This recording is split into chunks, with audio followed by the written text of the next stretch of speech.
If you wanted to know a little bit more about the Google Meet, I will be showing you how to get started with this great tutorial. So the first thing you want to do is to always know how to get started with the Google Meet. There's two ways of how you can actually get started with Google Meet, which is going into meet.google.com, or if you have access directly to your Gmail account, into the upper right corner, you can go directly for the element that says your favorite and try to scroll down until you look out for the icon of the Google Meet element.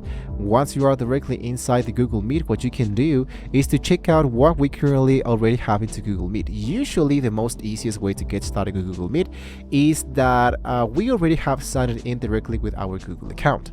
So any application that you currently use for Google has into the upper right corner the Google application section. So you can go for task, there's the wallet, there's the notebook, there's the travel, there's the chat, and so much more. So the first thing I will be doing here is to go for the element that says new meeting. So if you are going to sign or you're going to join in a specific meeting, usually they will be giving you an actual code or an actual link. What you can do is to paste the actual link into an actual new tab, paste it directly into the upper side and go for enter. Or you can paste the actual code or the actual link so you can sign in and have access directly into the Google Meet element.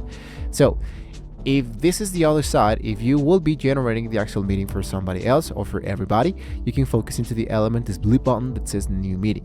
You can generate an actual schedule into Google Calendar, you can start this into an actual instant meeting, or you can create an actual meeting for later.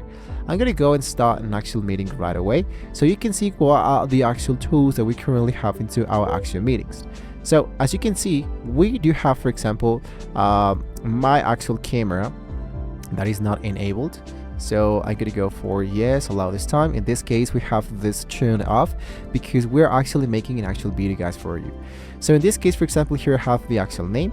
Here I'm going to be deleting, of course, the actual camera. You can turn this on if you click directly inside here. If you click directly into this element, you can check out which is the actual microphone that is connected to your computer. And here you can check out the, in this case, your headphones.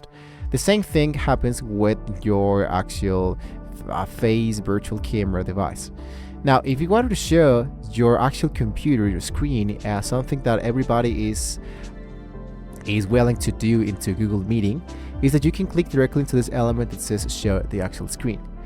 It would automatically will be asking you if you wanted to show a Chrome tab. In this case, because I have my Google Chrome tab open, you wanted to tap in a specific tab, you wanted to go for in a specific window, or you wanted to show everything that you're looking into your entire screen. And you wanted to enable the element that says also share all the audio outputs so everybody can listen to what you're actually listening, in this case with the devices you're actually sharing. And I'm going to close this.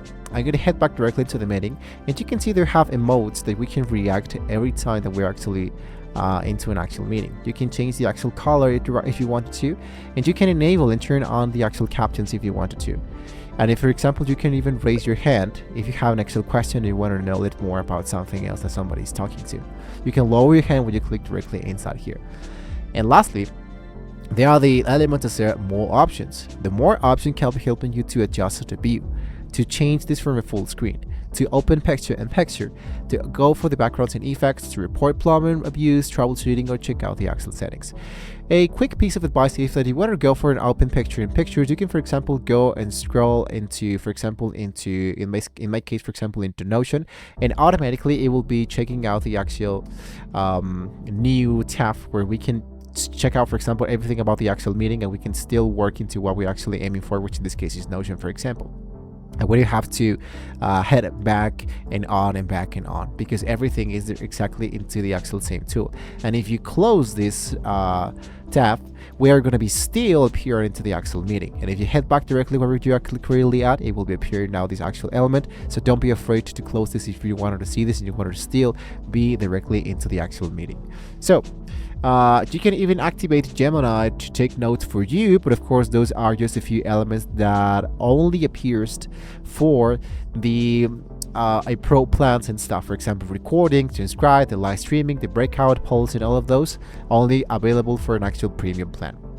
So when you finish, you go for this element that says leave the call, and you're actually good to go. You can rejoin or return to the home screen if you're actually good to go. So this is a really easily way how you can actually get started, and an actually quick summary of how you can actually use the Google Meet. If you have any question, guys, you can let me know in the comments below. Don't forget to like, share, and subscribe to the channel. If you want to see more great tools like this, thank you so much for watching this video, guys, and hopefully with all this being said, we can all see you all next time.